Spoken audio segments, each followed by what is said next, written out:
Hi. This Trump peace plan, praised to the skies, lauded throughout the world by its respective ruling elites and their media, was always going to amount to nothing more than a glorified ceasefire.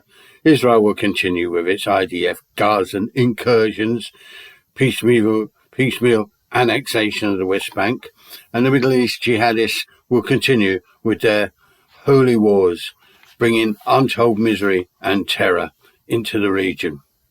Also in Gaza, the Islamic Jihad group have already refused to recognise any truce or ceasefire. Hamas have returned into the open and are now beginning to wage internal war against those they describe as collaborators, with no trial and public executions in Gaza City. Not only collaborators, I'd imagine, but all dissidents, rival groups, factions, along with the clans, criminal gangs, in fact, opposition of all kinds, however it manifests itself. Trump himself has demanded, in his usual truculent style, that Hamas disarm, or else using violence, if necessary, to achieve this, which will result in even more bloodshed, the consequences reverberating worldwide.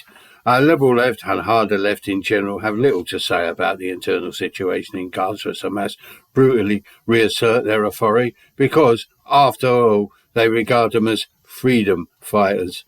They've invested everything in their version of the Palestinian cause and cannot pull back even for the slightest reflection. In doing so, they've steadily abandoned the social political grounds here to the populist right and the likes of Reform UK, Farage, Tommy Robinson, and those who follow in their slipstream. This is the situation as I see it, and will continue to wash up on our shores in a whole variety of social, political, and economic manners, poisoning everything still further with detrimental effects, including the unstoppable rise of the populist right, accompanied by a low-level civil war against Muslims. This really ain't a good time to be an old-fashioned class war anarchist yearning for real revolutionary upheaval in this United Kingdom, or any other place, come to think of it. Bye.